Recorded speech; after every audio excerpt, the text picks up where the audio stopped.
Beyond. Beyond. Beyond. Beyond. Beyond. Beyond. Beyond. Beyond. Yeah, mother. Damn it. All right. Welcome, everybody, to Beyond number 504. I'm Max Scoville. I'm joined by Brian Altano. Hey, baby cakes. Jonathan Dornbush. Charmed, I'm sure. And Marty Sleva. Hey, both of those. Why? Marty. Oh, womp womp. You can't just be like, I don't like the catchphrases and then not have one of your own. You have to be like problem and solution oriented. Incredulity is my catchphrase. Classic What? melancholic Marty. Incredulity. So, sometimes You this Mary is a Poppins. PlayStation podcast where we talk about all sorts of cool games for the Sony console of our choosing. You know, they make a bunch of them. Anyway, we got What? a lot of stuff coming up. Make one. That's not even. That's not Vita. even, no, they've made 4. Not now. Yeah, they make a bunch of them. Mostly Whole focus bunch. on one of A them. whole bunch. Head on down to the store. You can get all the ones you want. Anyway, yeah, it's the middle of the summer. There's not a lot to talk about. We're going to talk about it anyway. A couple games have come out. There's Pyre. There's Fortnite. There's Sunder. Somebody bought a thesaurus, and they're named video game developers. Yeah, let's get into it. Who played what? What do you guys want to Let's start talk about with? Sunder. Let's talk about Sundered. Cool. So Sundered is a new game that just launched this week. It's a sort of procedurally generated Metroidvania. Buzzwords. What does that mean? Okay, so I'll put it this way. So it's a kind of a hack and slash 2D game. Mm-hmm. It's got sort of rogue-lite elements to it in that like you sort of head down into this deep kind of weird Turkish cavern and kill what I believe are cyborg bugs and then collect their orbs and then bring them back up to this guy who's got a very thick Tunisian accent. So what you're telling me is it's a video game. It definitely is. It certainly is. Turkish or Tunisian? I'm making stuff up here. It's not real. This is not real. I'm lying. That's what I'm doing. So no, you go downstairs into the basement of the video game, you kill bad guys, and you collect all these orbs and you bring them back up, and you level up this gigantic skill tree. And that's pretty much the entire focus and the crux of this game. Okay. Is getting more powerful. And right? the thing is, like, each time you die, you restart from the beginning, but with all of the skills and experience and everything. So it's a little more forgiving than which like a Souls game. Like, you don't have Yeah. to go back down and retrieve your souls for, penalty of possibly not doing. So what I'm realizing as I age into oblivion on planet Earth is that I prefer roguelites over roguelikes because of stuff like that. They are forgiving enough to sort of be like, hey, you get to keep some stuff. You don't start from zero at the beginning. You know, it's not like square bottom. That's it. But what I also realized is that I like level designs when it comes to Metroidvanias and 2D platformers, and that procedurally generated stuff just doesn't gel with me. And I was reading reviews on this game to see if like how it's connecting with people, and people really like it, and rightfully so, because it's a really gorgeous game. The combat's really fun, and you're sort of doing this mix between hack and slash and this roll mechanic, which, kind of like a lot of games you play nowadays, leaves you sort of unable to get hurt during that minuscule period. And I like all of that. And I like traversal in this game, and I like combat in this game, and I like the art in this game. But I don't find myself connecting with video games that are procedurally generated anymore. Yeah. Because they're different every time, which is great for people looking for a new game every time. But they're also different every time. Sure. Which means that I can't be like, this is my favorite part when this happens. Yeah. It's also procedurally generated video games in a scenario like this also kind of momentarily and occasionally kick you into environments that just straight up don't work. Right. That's the thing is with procedural generation is your math needs to be perfect, because if it isn't, then you get tossed in a room and you're like, this isn't fun. This isn't fun either because the design's not great, because the enemy placement isn't good. So it lends itself so well to roguelikes and roguelite because that's an entire genre about repeating yourself and about going back out there and kind of getting caught in that loop. But with Metroidvania, that's a genre that is so dependent on solid level design. And like having a certain level of curation and, intention.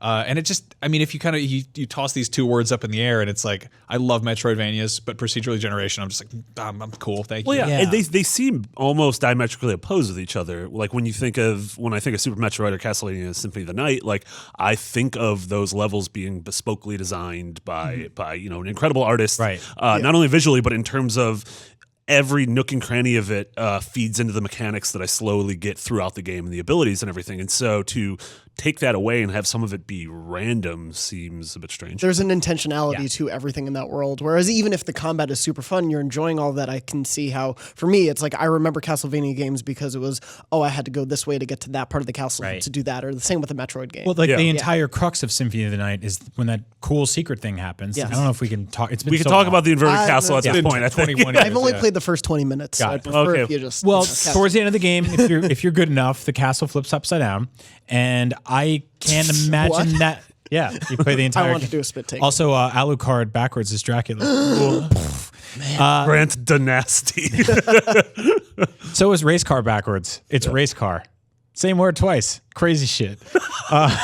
So the weird thing is, like, if that game had been procedurally generated, the castle would be upside down, and you'd be like, so you really messed that one up. So I don't really know how that works for. I mean, and I think that like a lot of games are leaning into this now because it's like a cool thing to do, and the tech is incredibly impressive to be able to create something that can do that on its own. But I don't think the lasting appeal is going to be there. I think we're enjoying these games right now, and I don't know where they'll be. And I don't mean like every procedurally generated game, because some games work better than others. But I mean, so like, it's a cool game. Check out some Let's Plays, some YouTube videos. Maybe it'll click with you more than it did with me. Yeah. I feel like I'm constantly searching for like the next Metroidvania that it will just like truly grab me, and this one didn't. And so my hunt continues. Well, with procedurally generated stuff, I think that there are instances where it works really well. Like Spelunky is a good example. Which just hit its 5-year anniversary. And then and Rogue Legacy is another one. Yes. And then there are ways you see it, like in the guns in Borderlands, where it's just sort of like it's this bottomless pit of like stats and things, and that always bugged me because it's a sense of like sort of constant buyer's remorse. Yeah. You know, like you can spend all day at the supermarket trying to find the perfect apple, but then if you eat it, then you're like, what's the next best one? There's a limitless amount of like kind of nuance there. And it's like, I think that there's a way somewhere between like Spelunky's level design and Borderlands weapon system where the procedural element is in there and it does something, but you've got sort of a more structured game crafted around it. I just don't know what that looks like now. I mean, you look at something like Minecraft, which totally works like this, right? Because all the elements are still there somewhere. I don't know if they've ever screwed up and accidentally rendered a Minecraft world that's all sand. But I don't think so, right? Like that would be like a massive glitch.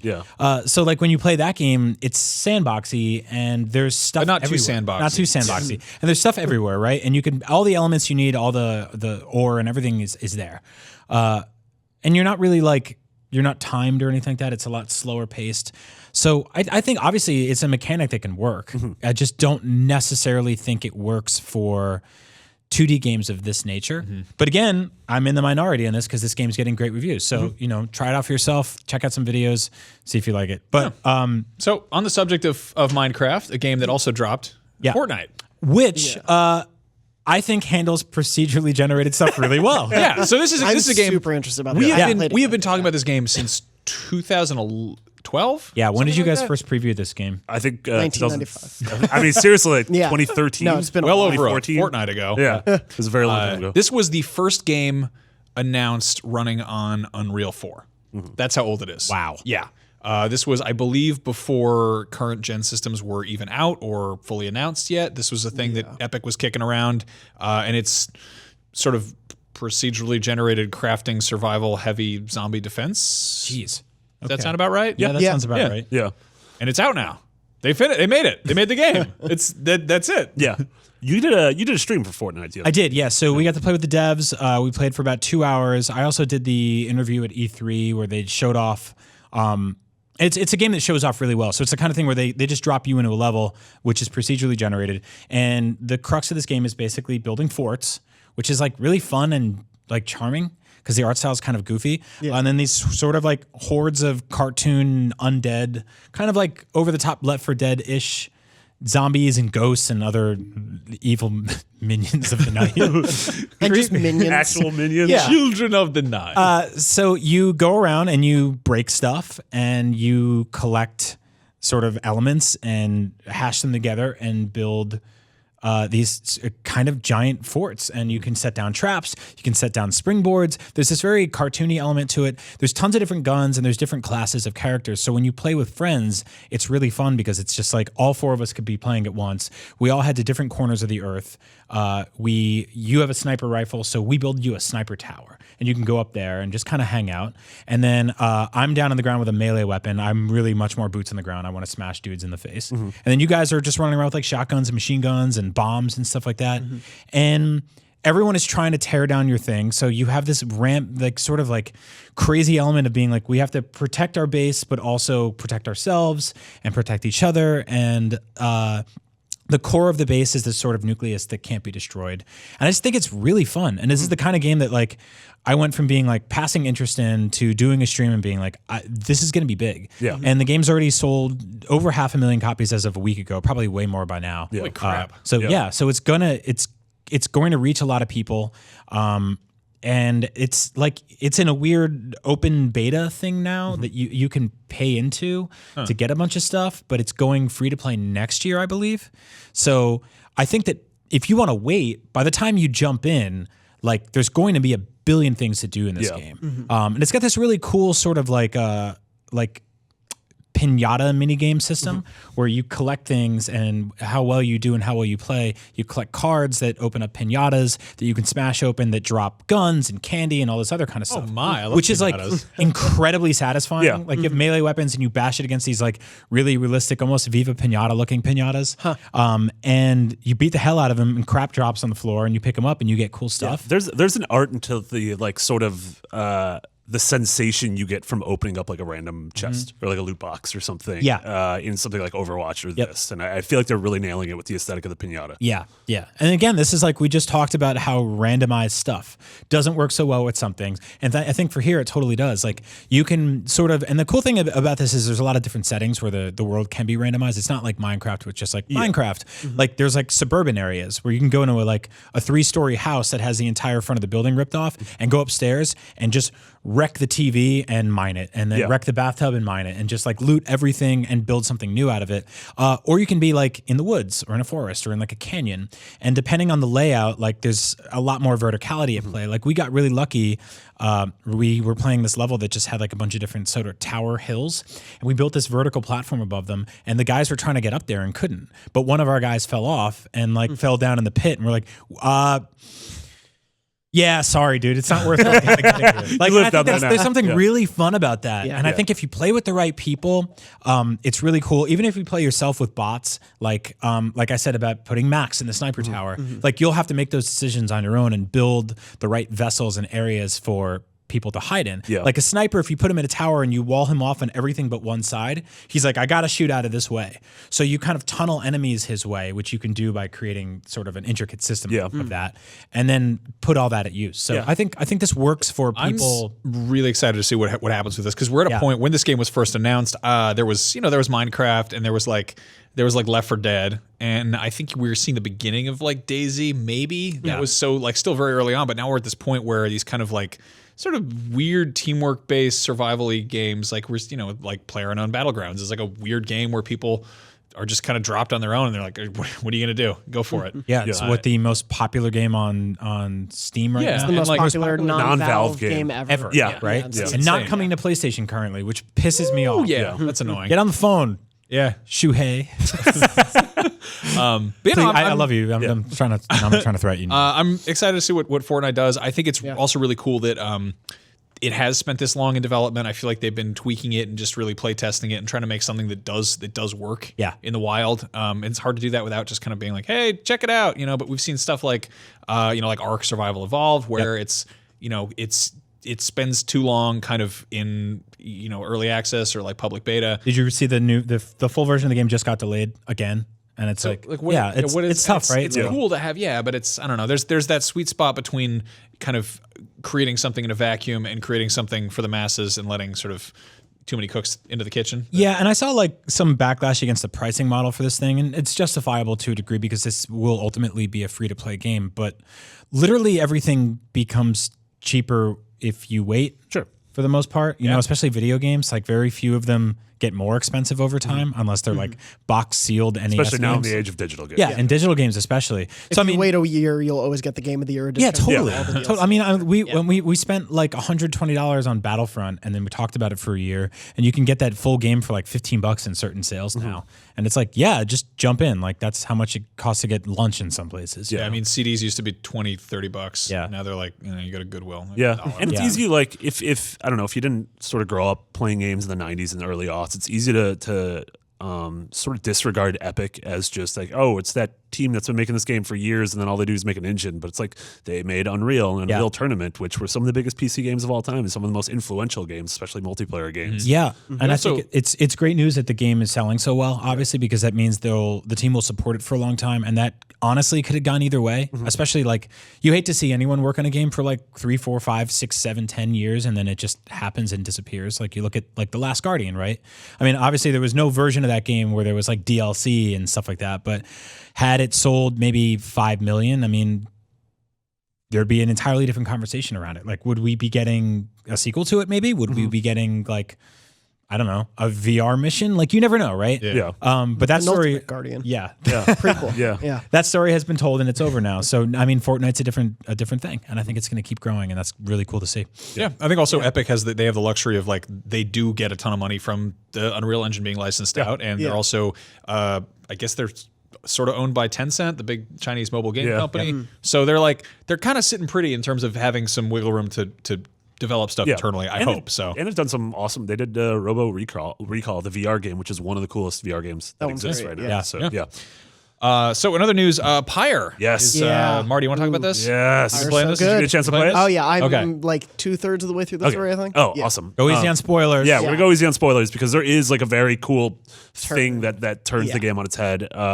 We mentioned it Does briefly. the castle get flipped upside down? The entire Pyre. Wow. Yeah, the Pyre gets flipped upside Alucard, Pyre backwards is Europe. the Darkula. But the more and more like I play this game, like it is so stupid to describe it this way, but it's like a visual novel mixed with religious basketball. Yeah, no, It it's is 100%. Yeah, It is like it's like you're half, or I don't even know the split exactly. It's probably less than half. Hold on. Yep. Religious basketball? Yes. Yeah. the actual It's gameplay is NBA Jam, you but it compete has in a the religious rights. purpose. Yeah. It's, Don't you have like a figurine of Jesus like dunking a Oh basketball? yeah, I do. I have a toy of that. Yeah. So I put cable in there too. So think of that. Yeah. Of course. But with a book. Yeah. The book. Wow. Yeah. It's called Nintendo Power. Yeah, and that's what the reader reads. You don't know that because you haven't played Pyre yet. Reading is actually a big part of the game. Yeah. Yeah. It is fundamental. But the actual the core gameplay is so fun, and the strategy gets so deep. And if you played Bastion or Transistor, you understand the sort of depth that Supergiant can go for. But the strategy of you choose 3 different characters to have on your religious basketball team, and you face 3 different other characters in their religious basketball Pippen? team. Yeah, Scottie Pippen, Dennis Rodman, and Michael Jordan. Really? No, they're like various like fantasy characters. Yeah. But they're of like different like weights and speeds. So think You guys are not. You're not goofing. No. This No, is we're not- really yeah. a religious basketball game. One of them is named Sir Gilman, and he is a worm from the sea. Yeah. And he's a knight. But all the characters have different forms of movement, different Yeah. abilities to jump, different speeds, different strengths, different special attacks. And each one, when you use them in the rights, you choose 3 to bring in. Those 3 level up more than the rest of them. And the whole thing is, so there's the basketball and the hoops. And the only time, you can only move one character at a time. And when you get the basketball, you're tossing it back and forth. But when you have the basketball, you're defenseless. You can't use your attacks. And so what you want to do is kill the other team with a character that doesn't have the basketball, and then try to get one of your players to get a basketball. It's a very hard game to explain. Yeah. Are you? Well, how much of what you're describing is just regular basketball? Because I'm not really a sports guy. Yeah. I mean, for me, the thing is, it's the main thing about it is that split of the basketball style, like NBA Jam 3-on-3 sort of thing. But then also a heavy part of it is the outside of that, where you are talking and learning about the world and the characters, and you're making dialogue decisions. The world of basketball? No, the world of these characters. Yeah. And the rights. Yeah. But The basketball game is called Right. You're R-I-T-E. you're all basically outcasts in this place called the Downside, which is where people who have been kicked out of this nation called the Commonwealth now live, and you basically all are competing in the Yeah. It sort of feels like a purgatory, and the way you Yes. get out of purgatory is by competing in the rights. You just have to shut up and jam. You have Yeah. to shut up and jam. You Yeah. There's trouble yeah. in the Windy City. There's a lot of talk, but Here's but your chance to do your dance at the Yeah. at the That's how basketball. Snake gets out of trouble in Escape from LA. Yeah, a little bit. Yeah. Yeah. Huh. But you grow very attached to certain characters. Yeah. And then, you have to make these really tough decisions that, like, not only will influence the story going forward, but also influence the game mechanically and influence the religious basketball going forward. Please stop saying that. I don't know. That's just religious basketball. Yeah. All right. It sounds so dumb, but it is so good. I love it. It is yeah. so stupidly Well, good. Is this love from the- Supergiant? Yeah. Yes, yeah. Why don't they call it Bastion Ball? So what I was going to ask you guys, like, what if I My wasn't? thing is- No, Sorry, go ahead. get through it. Well, I was going to say, like, in terms of Supergiant games, it's probably the least like Transistor and Bastion. Like, those are That's much exactly more what I was gonna ask. of a piece than this, because those you are walking around in a world and exploring it. There are clear, like, gameplay links, and you can see things like, I remember distinctly in Bastion, it was like you could turn on specific things to make each level harder for yourself. There are things like that in this game for each of the battles. Yeah. But it's very much, this game is a much more, like, you're part of this world and we're building out the story and delivering these characters and this idea of this entire crazy world that I love. But you're not really walking around it. You're more exploring it via the conversations. Okay. Yeah. So I have a huge issue with Supergiant games. It's just a personal taste thing. I've tried so hard to like Bastion and Transistor. Aesthetically, I think they're really cool in their own separate ways. And then mechanically, I know there's like really deep systems there, but I feel like they're almost kind of disparate. Like the fact that they're like, oh, here's like Bastion, for instance, was that wasn't procedurally generated. That just had the world. No, pop I out. mean, the world was literally being created in Yeah. front of you. It was bespoke. It felt like that was kind of fitting because it felt like there was no ground there. Like they designed the parts of the world that seemed most interesting, and the systems were there to have like a really just a solid gameplay experience. But like, I don't know, there was it was like a weirdly unsettling feeling for me. Like there was the kind of the universe you're in is almost abstract or surreal.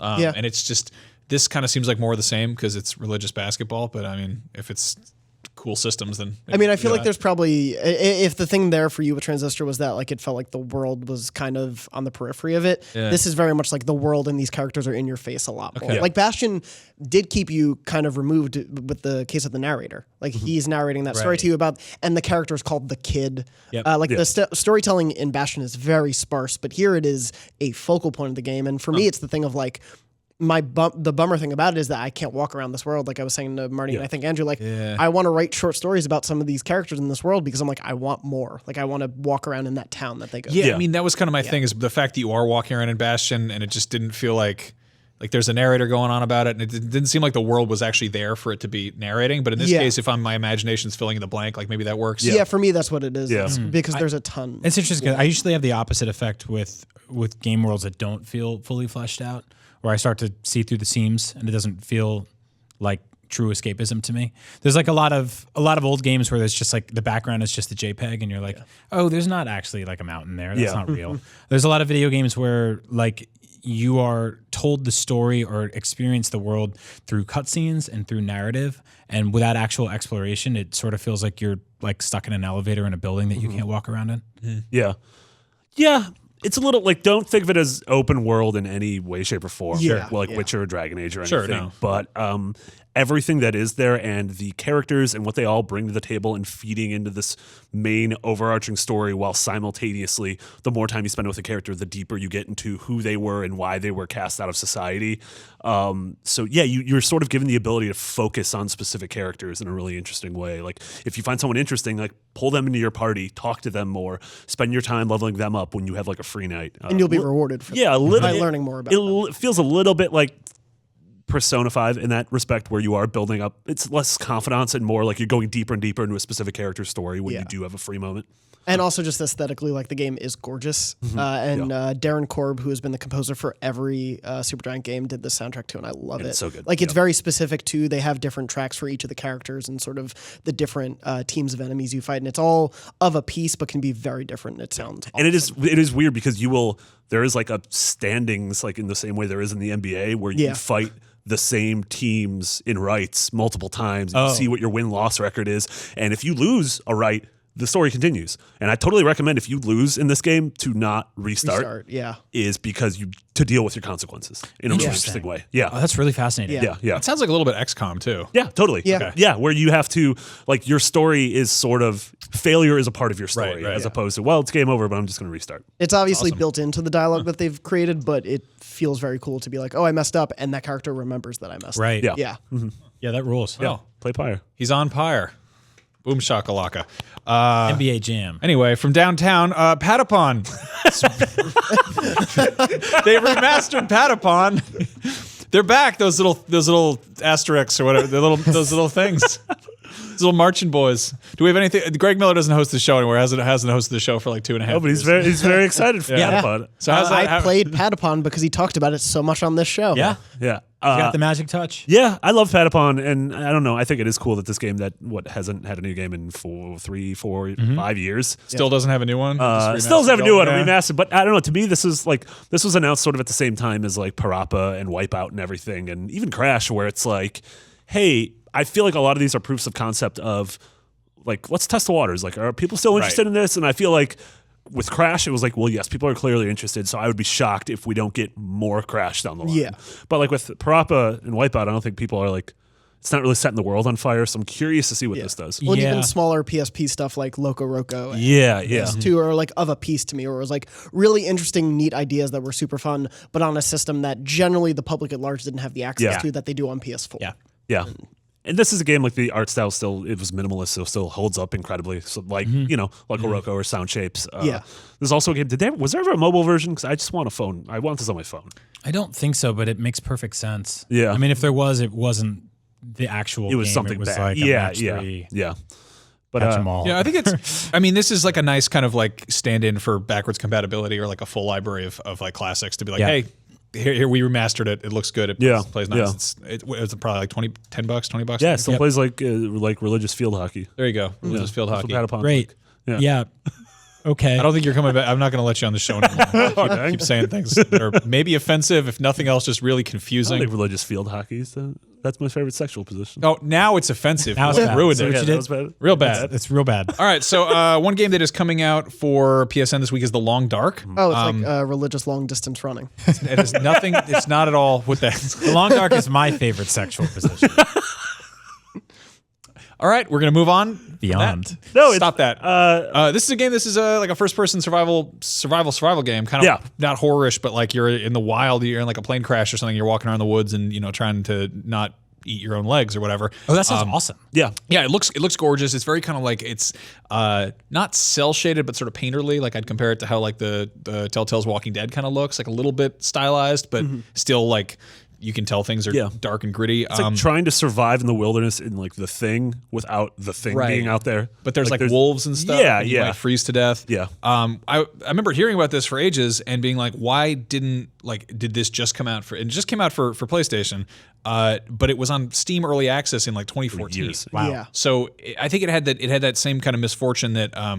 You get with some early access games, like for instance, like Ark Survival Evolved or whatever, where they're testing this thing and there's no like boom surprise it's out. There's no red carpet premiere. It's just kind of this weird sort of slow rolling launch. Yeah, it's weird how rolling launch is the best way to describe a lot of video game launches now, where they just sort of like putter out and then over the course of like 2 years, it's like now available on everything. Yeah. And it's like, well, now it's really a real available game to buy. Yeah, and I'm really curious about this game. Like I did that thing where I'm like, oh, I'll wait until the thing is till it's finished, and then 2 years later I'm like, oh, it's out for the thing. I guess I'll play it. Yeah. And we saw stuff like Don't Starve blew up, and that was big when it came to PS4 and everything. So I could see this game finding a huge audience. Yeah, it does have a story mode also called Winter Mute. So if the like sort of open-ended survival. Isn't for you, that it has that option as well. Awesome. It's also weird that you have this on there. They just announced there's a movie adaptation coming, which seems that was literally weird. this morning. Was it really? Yeah. Really? Hinterland, the studio behind the game, announced that, hey, this is coming as a movie. There's no director cast set yet. So it's a video game movie. But the creative director of the studio put out a statement in the press release saying that like his intention was always to create products that could span across mediums, and he's penning the script for the movie. Okay. That's cool. And they created a short 5-minute film called Elegy. starring Christopher Plummer that was a proof of concept to give you an idea of what the like tone of this movie should be.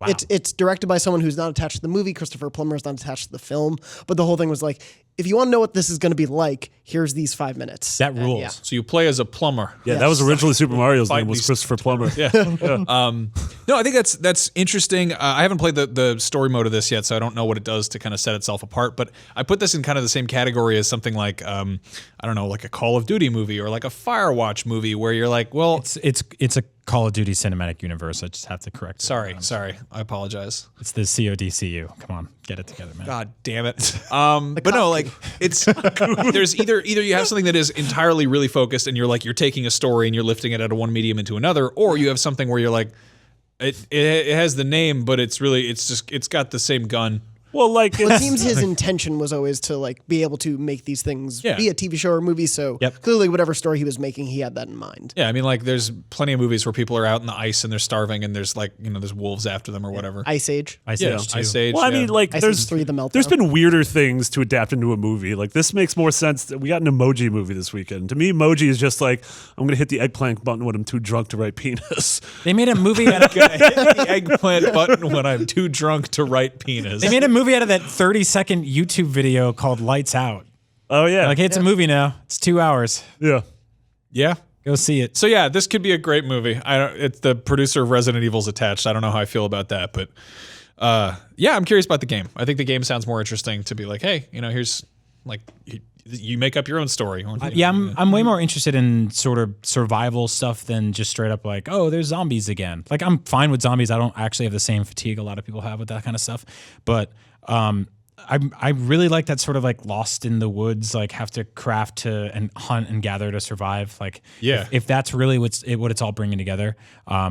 There was this game on the DS. I was actually going to say Lost in Blue. Yes. Did you play Lost in Blue? I played Lost in Blue. Dude. I bought it because of the IGN coverage of that game. Yeah, I did too. Those suckers. Yep. Craig Harris. Yeah, it's not a great game. It's incredibly hard, but it was like really interesting because you had like energy and health and stamina meters that you had to take care of, and you had to like hunt and gather and make fishing poles and catch stuff and build shelter, and it got very obtuse towards the end of it. Yeah, totally. Like, but it was almost impossible to beat. The basic idea of it, it wasn't like I haven't really played any of those games before that. Yeah, it was part of the Survival Kids series. Yes, yeah, and it was a super interesting introduction to that kind of game. Same. They're putting that in a movie as well with Christopher Plummer. Yeah, I'm down. I'm into it's that. part of this Christopher Plummer cinematic universe. Yep. The CPC. So another game, we've been talking about this kind of on and off for a while now. Dino Frontier is finally out this week. This is PSVR timed exclusive from Uber Entertainment, who are the guys who did Wayward Sky, which is far and away my favorite PSVR launch game. That's, I would say, definitely the most like, this is a game that is designed for VR. Yeah. It's also a game and not just a little funny experience. Yeah, I think that was the first thing in VR that really taught me that VR is not just front and center something for first-person experiences. VR is something that can take a third-person, like board game style approach or playing with toys and make it incredibly fascinating. I think that's arguably what is most effective. Yeah, I totally agree. Yeah. I totally agree, and I think for PSVR especially, it works really well because it works around the limitations of the controls and this sort of like that visibility bubble, that biodome that you're in every time you get in PSVR, because you reach too far and your arms start like wiggling and jittering out and stuff like that. So this kind of defeats that. And Wayward Sky was really cool because it let you solve puzzles with this tiny little world that you felt like this kind of giant overseeing, felt like you're floating in the clouds. And Dino Frontier, we got to play it at PSX and again at E3, and it's just really beautiful and it's really well done. We didn't get code until very late, so I can't tell you how the final version stacked out. Definitely will by next week. But it's a game where you feed little tiny cowboys to dinosaurs, right? Yeah. So that's a good idea. It's really it's really cool. It's sort of SimCity-esque, where you pick up dinosaurs and cowboys, and you have to make this sort of civilization between all of them. And so you can think about like sort of like Jurassic Park Builder, but mixed with cowboy stuff. So creationism. Yeah, with cowboy stuff. Oh, right. So I get yelled at for saying religious basketball a bunch. Hey, he didn't cross it with sports, you sick mother. So no, check this one out. It's really cool. and I really can't wait to get through the full game because I think Wayward Sky probably took me about 3 to 4 hours to like really 100%, and that's what I kind of loved about it. I think that's the kind of sweet spot for PSVR stuff. So give this one a look. And there's a couple more. Was it Tiny Tracks and another game I'm checking out on PSVR now that I'll have a better report on next week. Nice. Cool. Yeah. Cool. Ben Lice in our Facebook group, which is facebook.com/group/podcastbeyond. Go make friends in there if you haven't already. Said, yeah, it is. Want to fight? We'll do it. We can do it in the group. We can go down there with 2 sharp sticks and just beat the crap out of each other. Try out. All right. Any of the Beyond crew looking forward to Hellblade? Hellblade is, of course, Hellblade Senua Sacrifice, which is out in 1 week. Yep. This is from Ninja Theory, the guys who did Heavenly Sword and Enslaved and the Devil May Cry that everyone got mad at because they gave him the weird haircut. That game.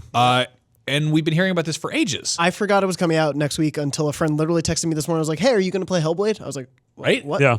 Yeah, where did Yeah. this like, okay. So tell me about this game. This was another game I played at the Judges Week, which was the Pre-3 event, like 2 or 3 years ago. The same event that I played Fortnite at, and it's a.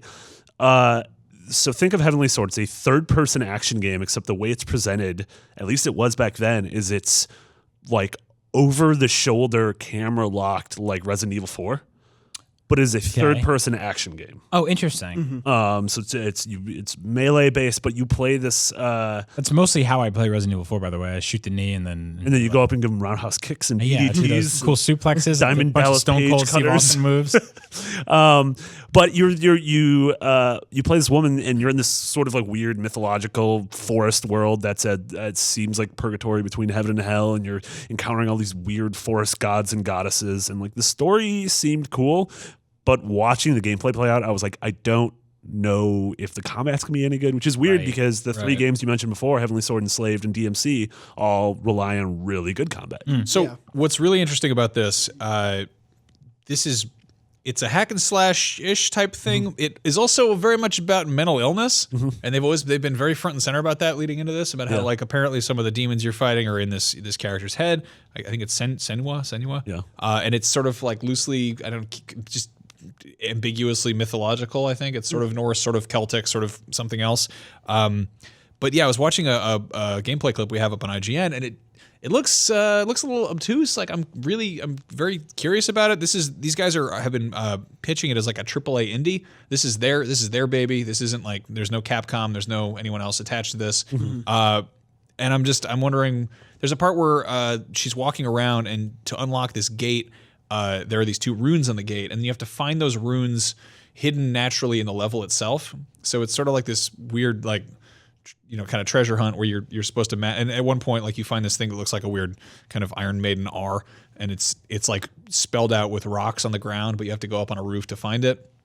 And it doesn't look like the most kind of enthralling way of solving a puzzle in a game. Like I like weird funny shaped puzzles, but then they're like, well, then you get through this and there's like sort of a cutscene and then there's a fight, which looks okay, but I could see this game going completely either way. Either it is a complete letdown or a total like surprise sleeper hit that everyone falls in love with.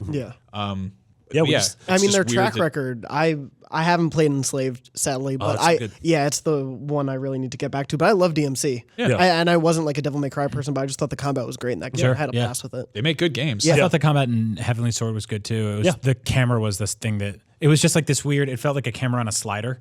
Where it was kind of locked to walls. And it was trying to be too cinematic at a certain point. Which they got like Andy Serkis to do mocap in that game and everything. Yeah, it's crazy.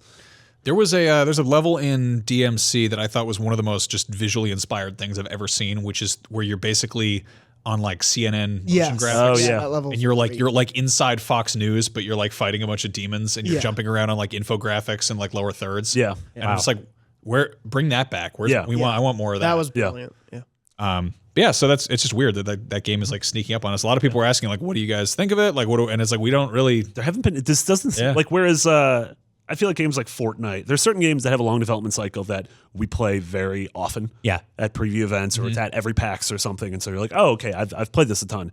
We have most of us have not played this, and I haven't played this in a long time. So like, I want to totally try this out. This is unusual. This is one of those games where I think they like revealed concept art before they had anything to show off properly. Yeah. And then they did like a developer diary that had like gameplay nestled within people talking. And it's just like, I mean, maybe this is what you get when it's like without the help of like a AAA publisher pushing it, you know, like you don't have the marketing arm of it. Even the titles, like everyone assumed initially that this was tied to Heavenly Sword because it's Hellblade. Like, yeah, you assume that it's in the same universe, and like, no, it's not. It's just another afterlife weapon. You're like, okay.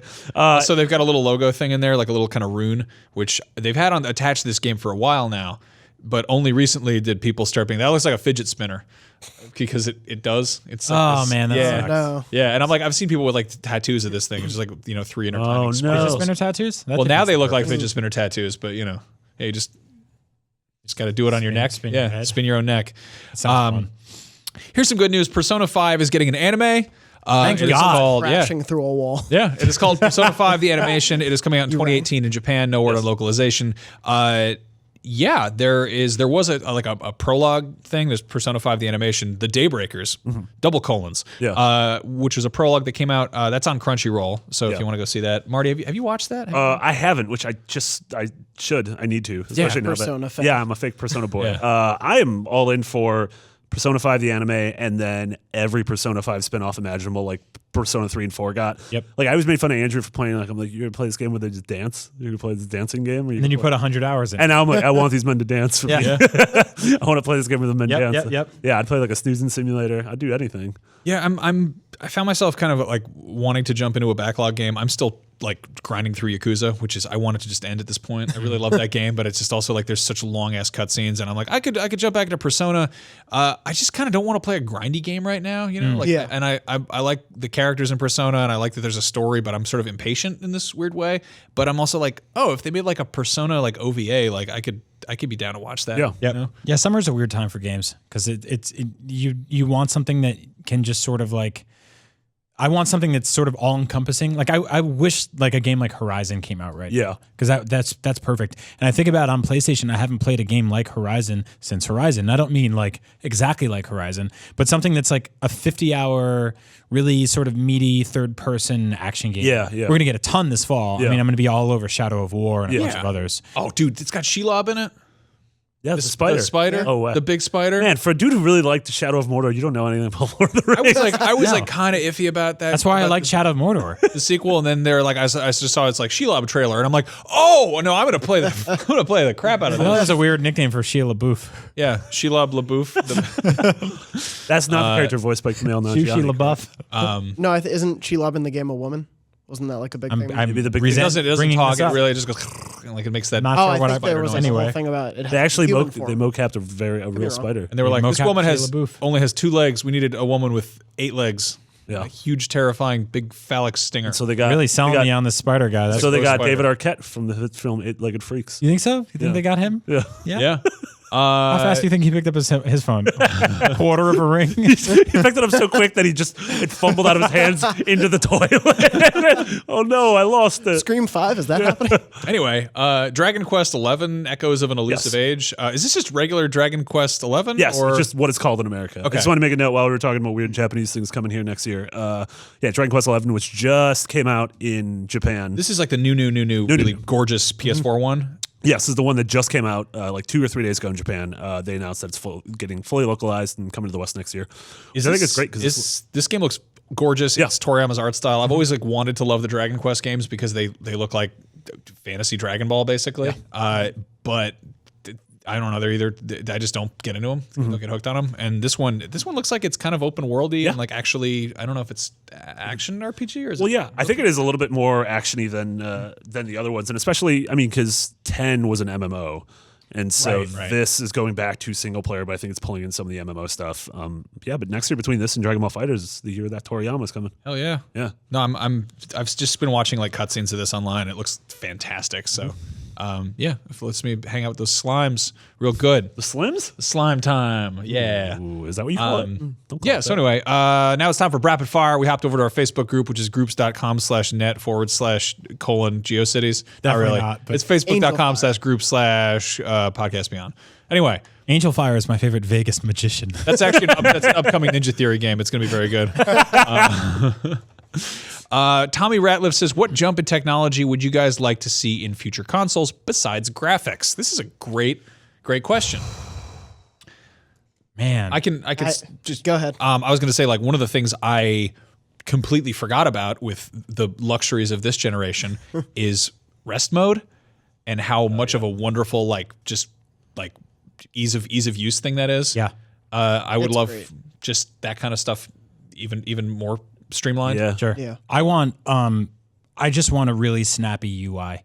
I feel like PlayStation, I mean, when you compare it to PlayStation 3 and Vita, the PS4 is crushing it, but it's still like just a laggy mess of a system sometimes. Like you go to click download game and there's that please wait thing that pops up that you've all seen for hundreds of hours. No one can explain why. Like sometimes it's 5 seconds, sometimes it's 5 minutes. Then you back out. Like I went to the little TV button to click down to like Netflix and Hulu and stuff the other day, and it just like hung for 8 seconds. It's a stupid thing to complain about, but like, I mean, it's kind of why like I play a lot of Nintendo Switch too, and obviously there's nothing on that system, so it's incredibly bare bones but very snappy. But just moving around the UI there is clean, and you know it'll be filled with bloat in 3 years. Sure.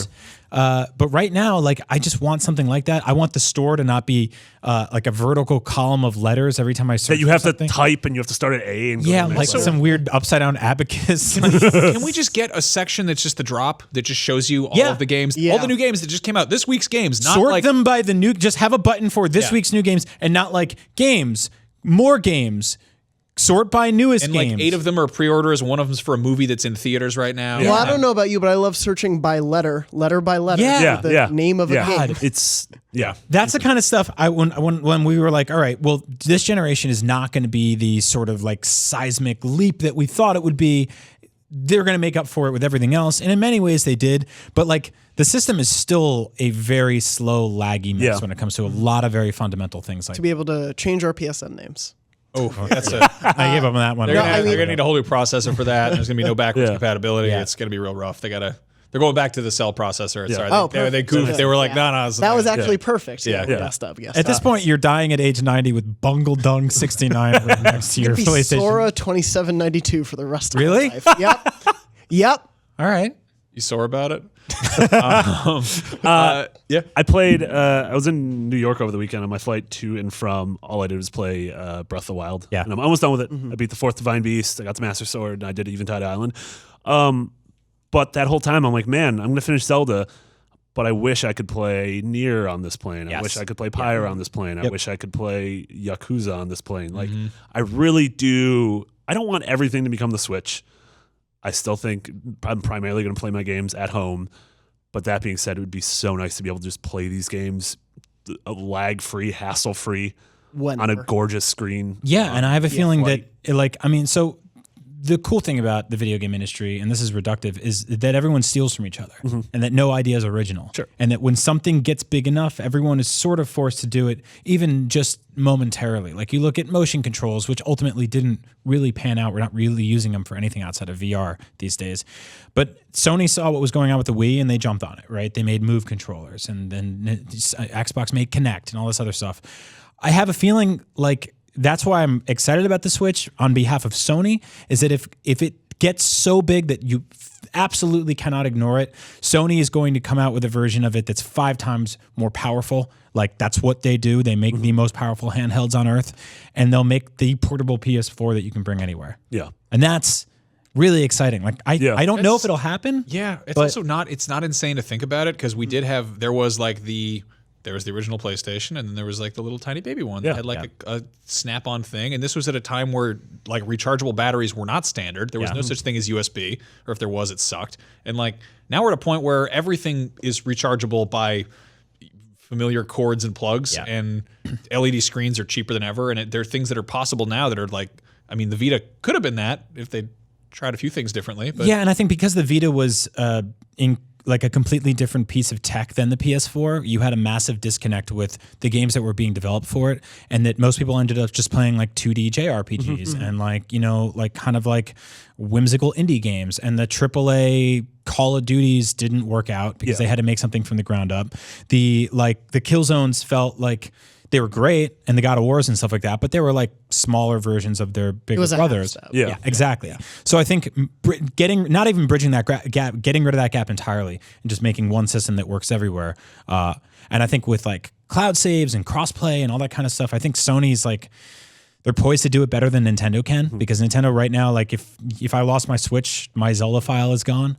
Whereas on Sony, I could just download it. Yeah. You know? So I mean, let's imagine that we've already got the PlayStation 4 Pro, we've got the regular one, and there's the Slim. Like, what if towards the end of the console's life cycle, we get something that's, I don't know, the size of a VHS tape that has a screen you can buy separately that snaps on, that has a battery pack that can run for 3 hours or whatever. Yeah. And it's all solid state, so there's not like a bunch of fans and stuff spinning or whatever. Well, that's the thing too. Like, cool. I realize is I don't really need more than 3 hour battery life, and if I do, I just bring an external battery and a cable. Yeah. Like if I'm in a situation where I fly cross country, which I do like every 3 weeks at this point, like I just bring a battery with me. Also, most flights I've been on, like my flight yesterday had a power outlet. Yeah, so it's good to go. Yeah, I mean, I don't really want a Vita 2 in that sense. I want I want a PlayStation 4 Pocket. Yeah. Like that would be really cool. PS4P. Yeah, as for what we want with future consoles, aside from portability, I just think like getting rid of loading times, like whatever that means. If they're hidden, I mean, we've gotten so close with that where now it's like you play Horizon or Uncharted or GTA or whatever, and it's like it loads the overworld, and then the rest is kind of happening in the background. I think what you said is really important. If they're hidden, and I think that that should be sort of an industry standard. Is that loading times will always be there in some way, but just don't say loading with a big bar. Like, give me something to play or something to look at. Like there was a while there where I think it was it Namco that like copyrighted the right for like a loading screen mini game, and then they didn't use it for anything good. Yeah. They were like, oh, it's a Dragon Ball where you're loading this fight scene and you just fly around on a cloud and collect Dragon Balls, and you're like, there's only 7, right? And they're like, no, let's keep getting them all. Gotta get them all. Carlos E. Moro says, did any of you guys get a PlayStation TV, either the television unit or the console? Yes. I got one that were crazy cheap. How did that work out for you guys? I got it because I was like, someday I'm going to own a second television, and I don't. Well, so that's the little box that plugs in. Yeah. So my issue with that was I got one for dirt cheap in one of those like Newegg deals or something where they're like $17, and it uses Vita memory cards, which are $1,000, and so it didn't happen. Right. It's also like, I think it's the kind of, you would have to have like a very, like in my apartment, the Wi-Fi signal strength wasn't great enough to send a signal from my PS4 to the TV in the other room and sort of like Chromecast through that. I think I got it working with with like sound shapes, which is like a rudimentary, simple 2D platforming game. But for something like Uncharted, like no way. Whereas like Andrew Goldfarb said, like he loves his because he was able to got a Vita memory card for cheap, and then he somehow that sounds like a lie. So deal only with $400. $400 or 20 gig. Yeah, and he was able to like basically stream a bunch of Vita games onto his TV through his bedroom from the other room, which is like kind of awesome with a PlayStation controller. Again, I think it was one of those things. It was a half step. It was so close, didn't really work out. If you can get one for cheap and you can get a memory card for cheap, and you have like a bunch of routers in your apartment, you're in that weird edge case. Like, give it a go, because I think you can find them for like I got mine for like $16 or something like that. Same here. I was gonna say like I have it hooked up downstairs, and I'm like, I want to play all my favorite Vita games that I don't already play on my Vita, and that I can fit onto this like onboard memory of which is like 512 megs or something. Yeah, I don't even think it was that much, was it? I don't know. It's something like that. Yeah, it's not a lot. But I haven't even tried the remote play stuff. I might try that out. But I went to download Uncharted on it. It was like, nope, can't do that. And I was like, really? Yeah, that's like one of the 5 games you think of. Yeah. All right. So Will Fournier says, will Days Gone be more successful than The Last of Us? Probably not. No, The Last of Us is its own thing. It was like that was, I mean, it's gonna be constantly compared to that. I think it's gonna be like more technically ambitious. I think there's gonna be a lot more like, I mean, it's an open world game for starters. The Last of Us is one of the most special games to sell millions of copies because people identify that game with emotion, which I don't think you really get from a lot of like AAA blockbuster, big video Sure. game Oh, stuff. well, you look at the best-selling games. It's Call of Duty and Madden and GTA and Minecraft and which you're never really like. That made me feel something. I mean, the music in Minecraft makes me sad, which is a feeling. Yeah. But I'm like, there's something about The Last of Us that like you think that there's emotional resonance with that game that I've yet to get from Days Gone. I think that's gonna be a really fun video game. Like there's a lot of cool stuff going on in that game, but at best, like you have this connection between the main character and his daughter, and then you hope his motorcycle. His daughter passes away. A lot of motorcycle guys call their motorcycle their daughter. It's actually a lococycle reboot.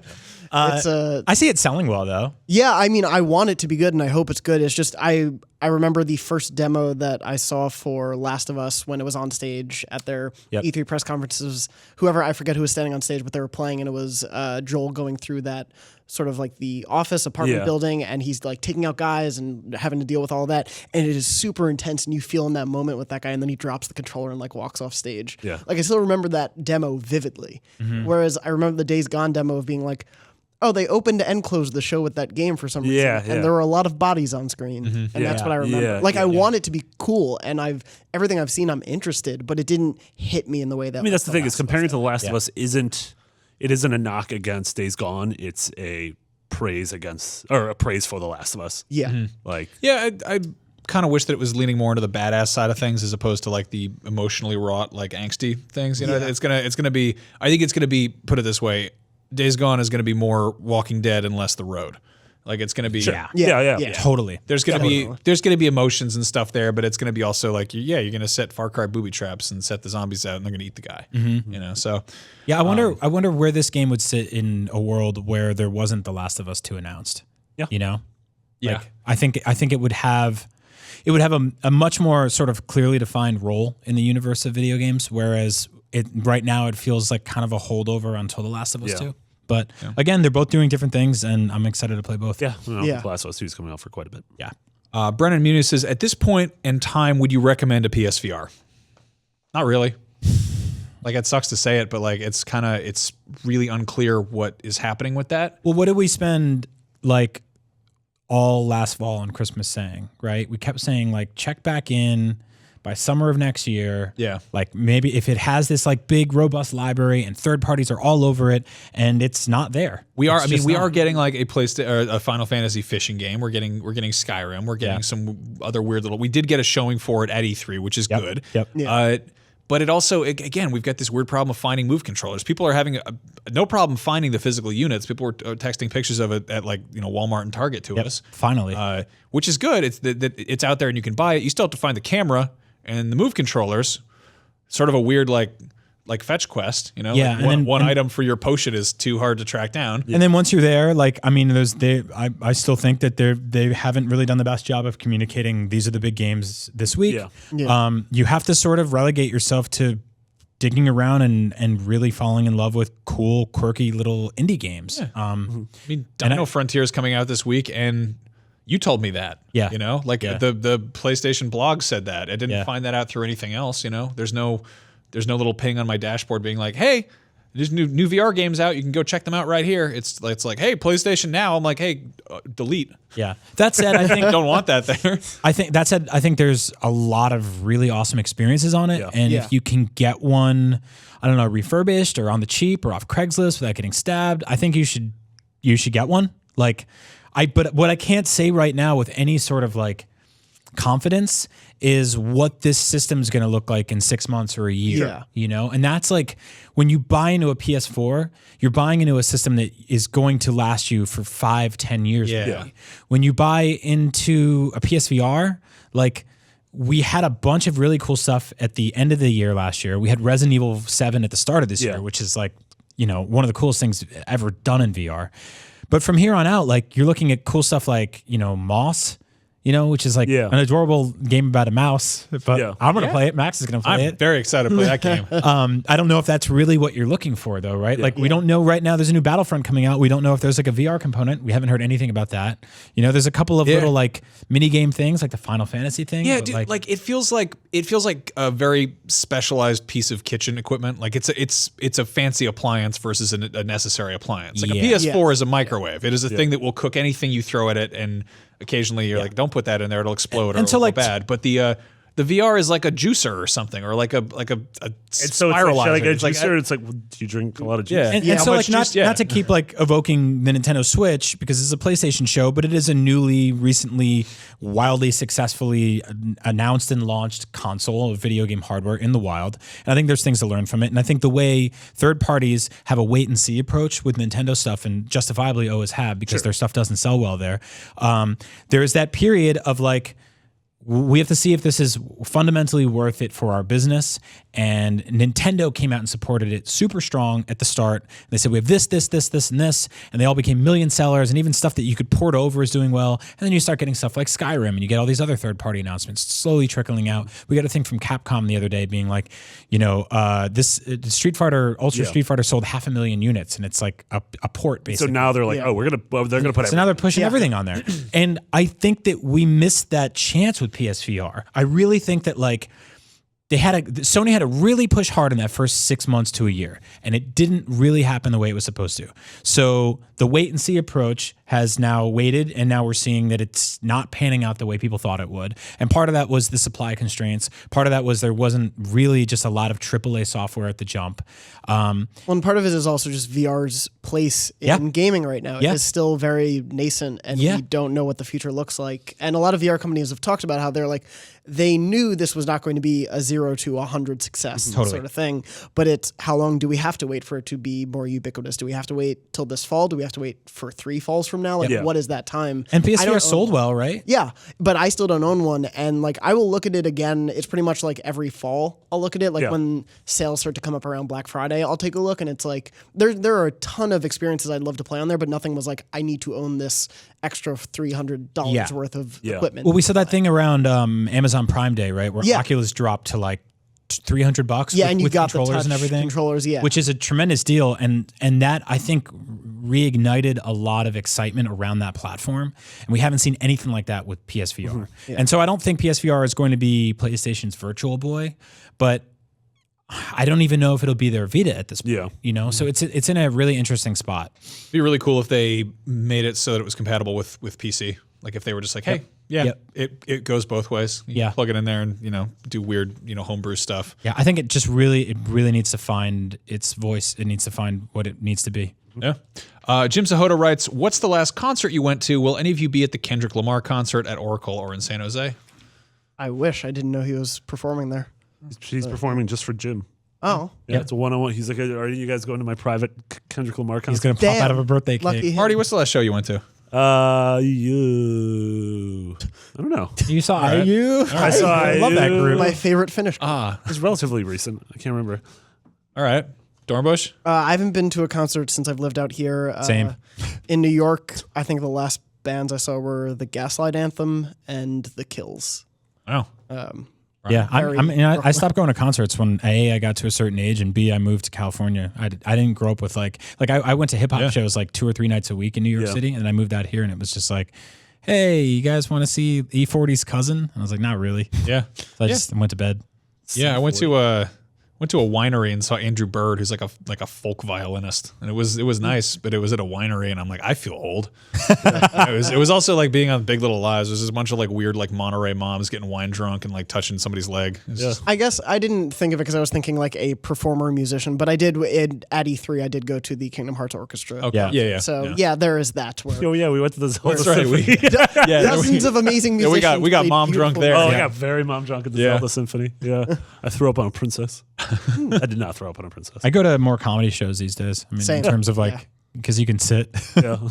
I just put that in there obviously because I was curious. Yeah. But yeah, that is our show for you this week. Thank you so much for tuning in and joining us and hanging out and having a good time. You can find us all on Twitter. I'm Max Scoville. Brian, you are Agent Bizzle. You are JM Dornbush, and you are McBiggity with 2 G's and 2 T's.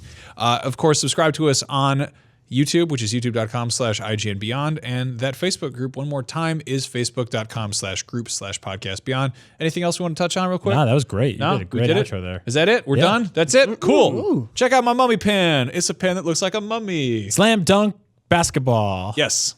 From downtown. Religion. What are you supposed to do at the end of the show? I think we can go home. Beyond. You just stop beyond.